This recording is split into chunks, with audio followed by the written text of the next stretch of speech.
to the elections? I know that the ECP is the one responsible for giving us a date for whenever the elections are going to happen.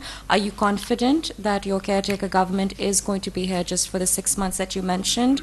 I have not even mentioned 6 months. But anyways. Just say 6 months in your... No, it could be. Okay. Or less than that. But you're confident that things will be on time and the limitations, etc., will be done as per the schedule put out by the ECP, and you're not concerned that things will perhaps move forward? Well, the Constitution needs to be looked holistically. You cannot do cherry picking in Constitution. And when I say holistically, all the questions raised in your question or the aspects of your question, the shades, they all are answered within Constitution.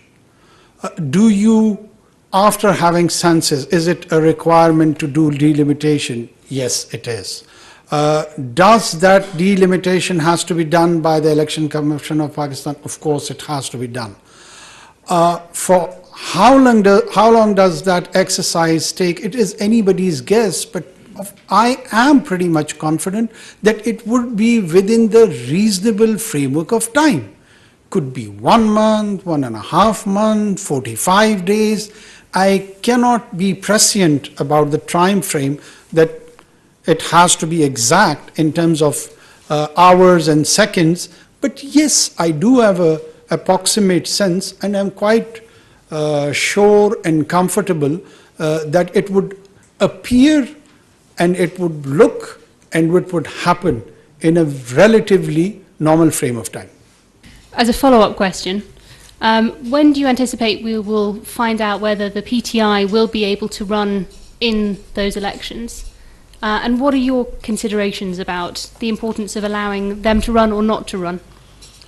I don't have any sort of confusion or qualms on any political party, including PTI, that they would be part of the electoral process. They are registered political party with the Election Commission of Pakistan. They are constitutionally entitled to field their candidatures in different constituencies, just like any other political party. I'm even surprised that even this question of them participating in the electoral process, why does it arise? No one has stopping any political party from participating in a normal constitutional political process.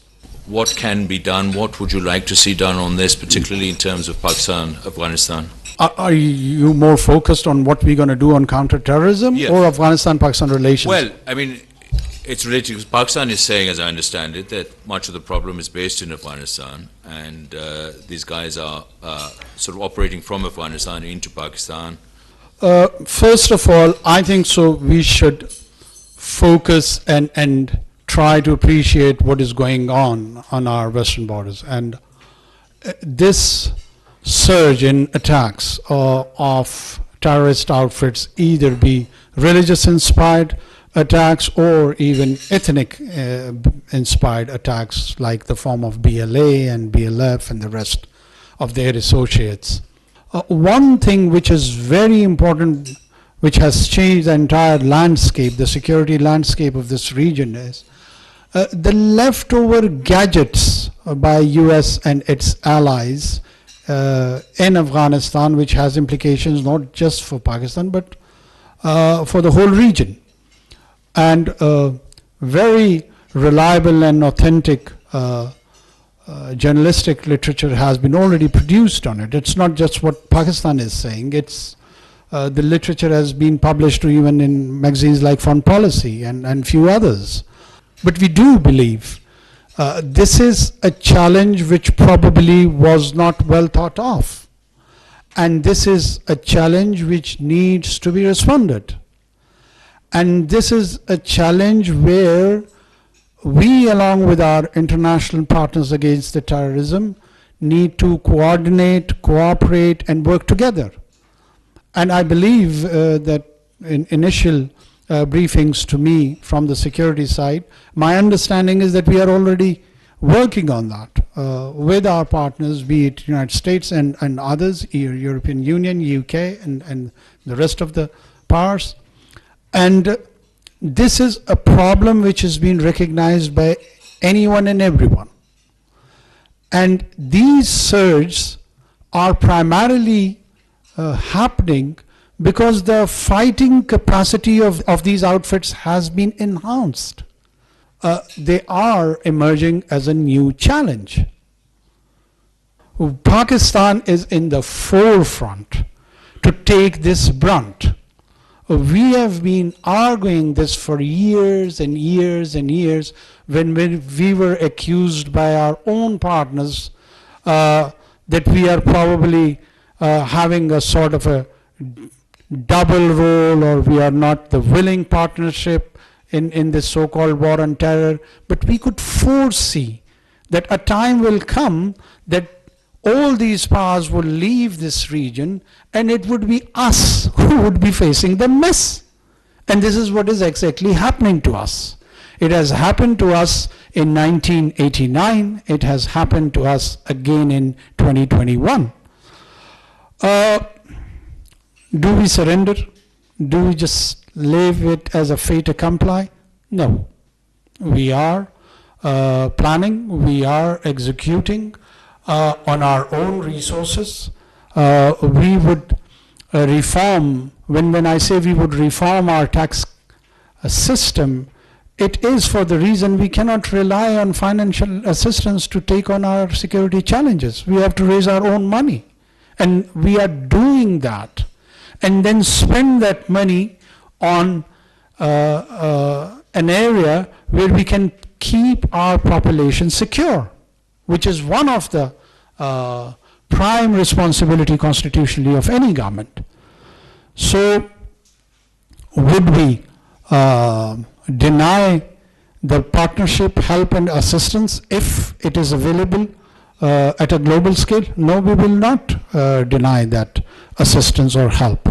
But it should be in the right context, it should be with the right intentions, and we should be viewed as a responsible government which is one against terrorism, which is against radicalization, and which envisions a moderate and inclusive Pakistan. And we, whatever we do here, we do it out of conviction, not out of compulsion.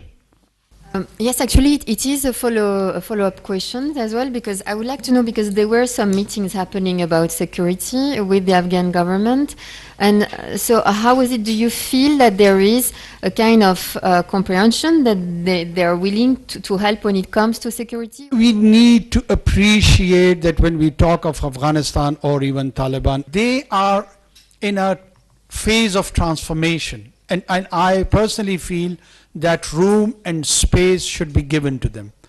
Let them settle, let them transform. Meanwhile, whatever best we can achieve by engaging with the multiple layers of that arrangement, we're going to pursue that goal.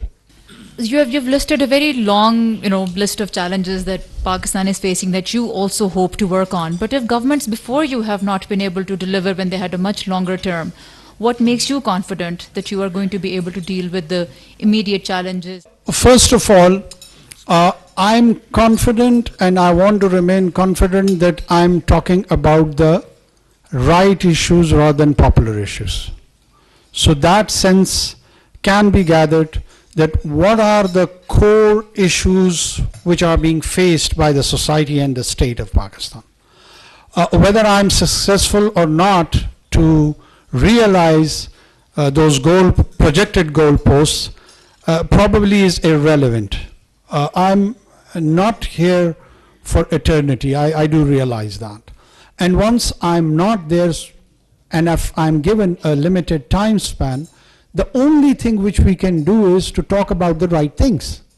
So once you initiate this discourse, it is more or less like a relay race where you would be running and handing over it to another player, and they would carry it forward.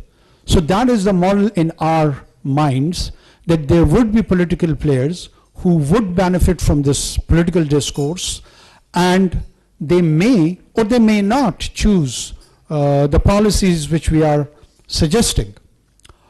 But at least this span gives us an opportunity to generate a healthy discourse which we feel is deficient in our polity. Military is providing all the inputs which we are asking them. They are not overstepping even in a slightest manner. There is no sense where I feel that my government is being dictated. Yes, in a couple of areas, particularly security, and some initiative on the economic front. We are working together, we have coalesced, and that is a partnership which is based on willingness. And both the sides, on mutually dignified and mutual respected manner, are communicating with each other. And we do understand, for instance, there was a crisis on Battagram where few of our children were stuck. At that moment, this thought came to my mind that the provincial disaster management ideally should have been there to rescue those children. So if I wanted to exercise this civil-military imbalanced relationship and apply it in its spirit, I would have lost those 9 children. So the choice was with me, that do I approach military to rescue my 9 children, or get entangled myself in this debate that it would look like as they are overstepping in our governance. So I chose the latter and saved those 9 children. Unfortunately, by design or by default, some of our organizational capacity in terms of governance has compromised themselves, and in that service delivery vacuum, we have to rely on the military institution. So anyone, everyone who's interested that they should stop delivering and playing that role, the solution-based approach or the answer lies the enhancement of those organizations and their service delivery. If you do not do that, if you do not focus on performance, we're going to be with this arrangement for next couple of centuries. I have 2 questions. If we can go back to talking about the crisis with electricity bills.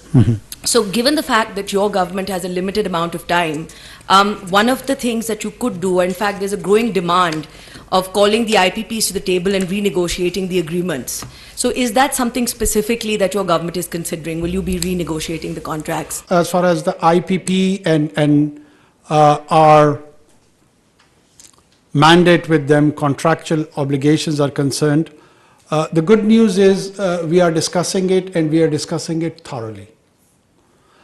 How much we have discussed, what we have discussed, we will not bring it into the public domain. We are on a course where we feel that we should find some sort of resolution as everyone feels that they are uneven contracts. Having said this, it should just be enough for the moment that we are in the process. A question, if I may. Please. This is about the army chiefs meeting with business leaders a few days ago. I think it was yesterday. So the reports are that he talked about getting 25 billion from the Saudis, and I believe 25 billion from the UAE as well. Is there a time frame for this? Is there more that you can tell us about this, specifically about this coming from the Saudis and the UAE? And if this 25 billion figure is something you can confirm? Thank you. I do confirm, and in a follow-up of explanation, I would attempt that this is spread probably between 2 to 4 or 5 years. And in this span of time, these projects are to the tune of this amount would be realized, and it is in different sectors, particularly mines and minerals, agriculture, and IT sector. Question is, you mentioned that the most meetings you've had is on the energy sector. So you may have an idea that Pakistan needs to raise gas prices, and there needs to be a quarterly adjustment in the power tariff as well. Are you committed to increasing them? All these decisions or the specifics would be done once we have the relevant input of the experts, and accordingly it would be announced and it would be known. My question is about the China-Pakistan Economic Corridor. Actually, we know that the outgoing former government have already held a celebration of the CPEC's 10th anniversary.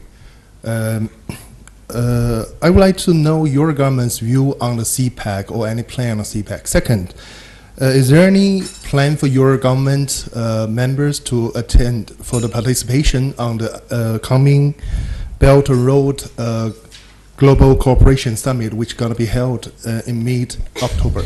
Well, there is no question of not participation of Pakistan on Belt and Road Initiative, be any event which is organized by China. I mean, everyone knows that we have a deep-rooted relationship with China without placement of any incumbency. It is irrelevant in Pakistan who's on this chair. China is a must policy with any government of Pakistan. We look forward to attend any, either it would depend on the level of invitation, but our wholesome participation would be there and would be very conspicuous. Secondly, the CPAC, we view it with a very positive trajectory that it's going to enter into second or third phase of its projection, and we would fully coordinate and cooperate in its maturing phases, and I am pretty much sure it will bring those promised dividends for which it was initially envisioned. Afghan refugees. After Taliban took over in Afghanistan, there have been a fresh influx of a different type of Afghan population in Pakistan. They have money, they can spend, they are not in refugee camps, but many areas of Islamabad and even Rawalpindi, they have converted into Afghan localities. So what do you say about that Afghan refugee, any policy? Pakistan has shown a largesse and magnanimity for almost 5 decades to their Afghan brothers. There are 3 types of Afghan individuals in this country. One is the registered refugees in the camp, which according to our conventions to the UN different agencies, we are obliged to provide protection to them.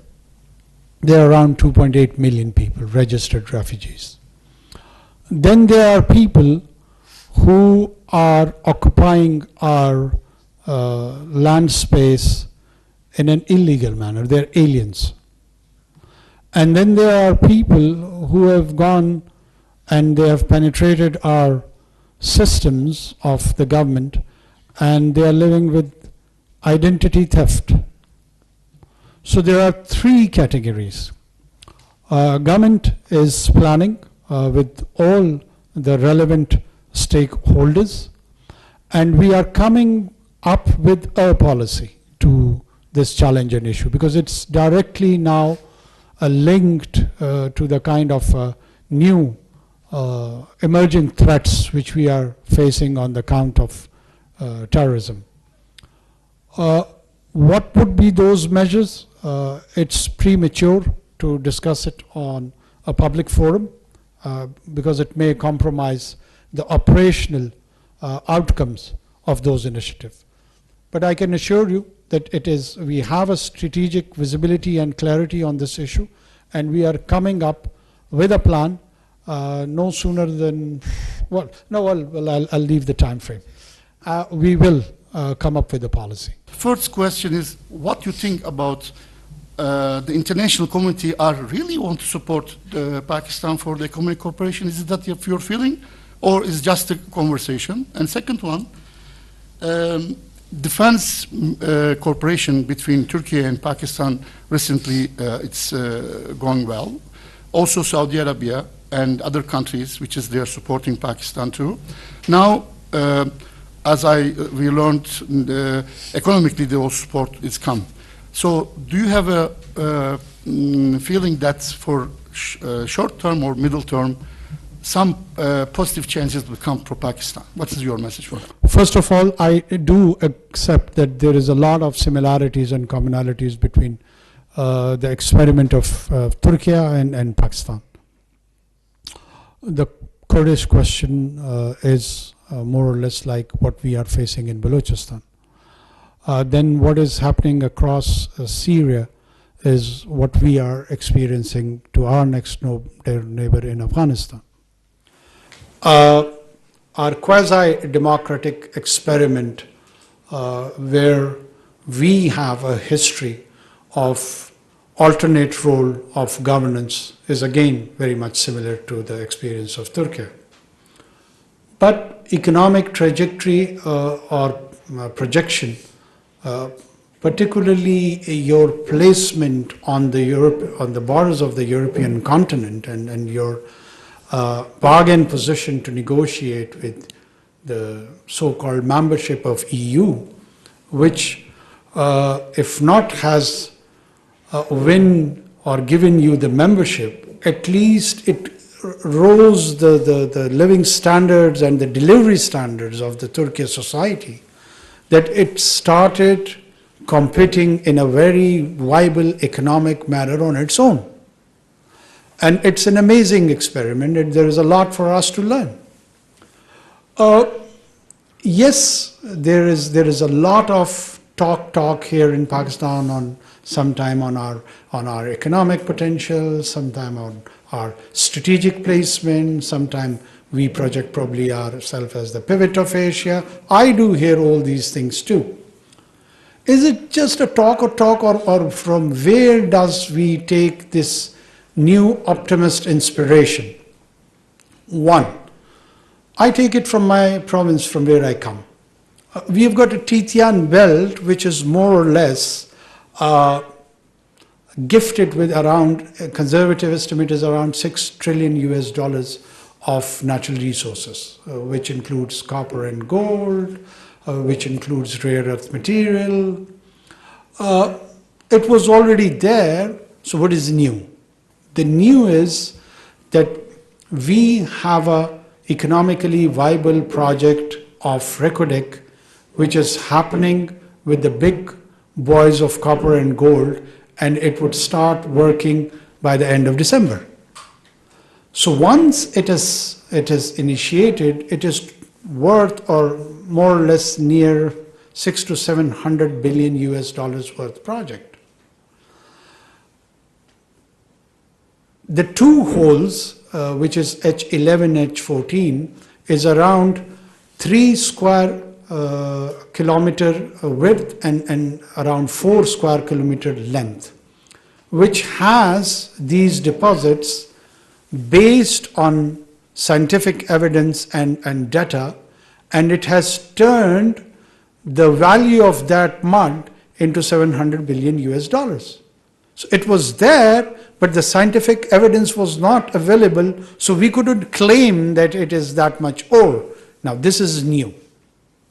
The surrounding areas, we have got partners who has the financial capacity to invest and explore and do all the required seismic surveys and the drillings and bring it into a viable economic model.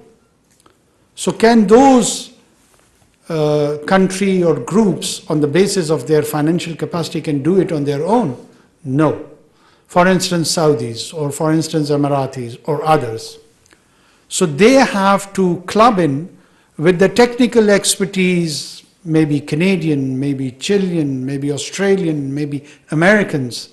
And this model is actually happening, and at an extended level, the players outside the region have also started realizing, and a stake, though an indirect one, is being created in the economic model of Pakistan. So we are hopeful that all these stakeholders or the players, which we would be having some sort of stakes in the exploration of all these projects, would start viewing Pakistan with a very different prism. And once these legitimate economic interests are there, they would be interested in our economic stability, and they would love to see a secure and protected Pakistan, not just for itself, but for the whole of the region. And the kind of negative perception and negative press which usually we had for many years and years and years, my anticipation is that it's going to change. And it's going to change slowly, gradually, depending that how consistent we are on pursuing all these goals. And if we are there, consistent at least for 2 years or so, my own assessment is the entire branding and rebranding of Pakistan would transform. Thank you very much for this opportunity to attend this meeting. Excellency, I have two questions. First one, how your government see the priorities with regards to Russia-Pakistani relations? This is first. And second, with regards to the crude oil deal. As I think 3 weeks ago, appeared several speculations that Pakistani refinery factories have stopped refinery activity over the already purchased Russian crude oil. Is that true? And what actually your government is planning with regards to this issue? Thanks. I luckily in my last few months in the parliament, I had the chance to visit Russia twice. I was there in Moscow and St. Petersburg. I interacted with a few think tanks over there.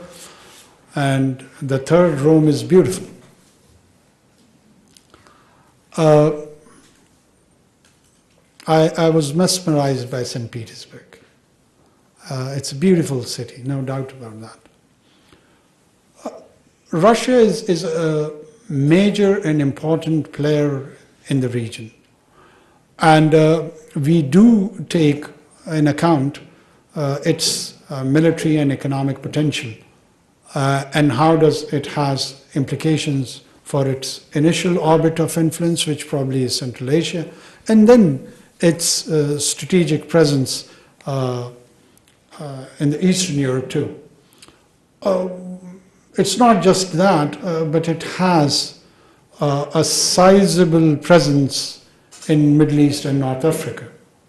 So we do see in the right measurement the actual placement of the Russia where it should be.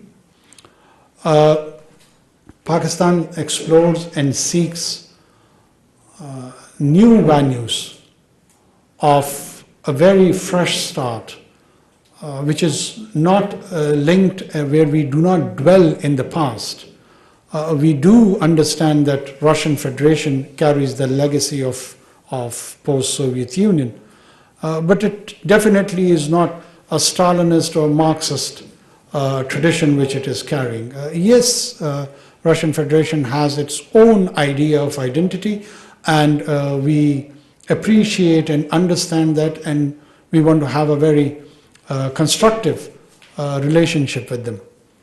As far as the crude oil is concerned, our infrastructure of refinery was not based on the model where we could import and refine a lot of Russian oil. So this is one of the impediment.